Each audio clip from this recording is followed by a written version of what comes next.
chậm không chứ mình thôi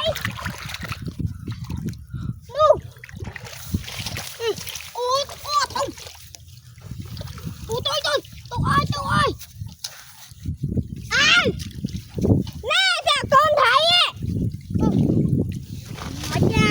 nè ra luôn nè ngay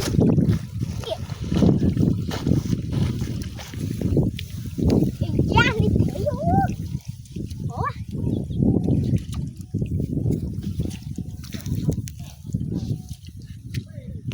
ai da thấy chưa chị Đăng ơi thấy chị lâu đi thấy chị lâu đi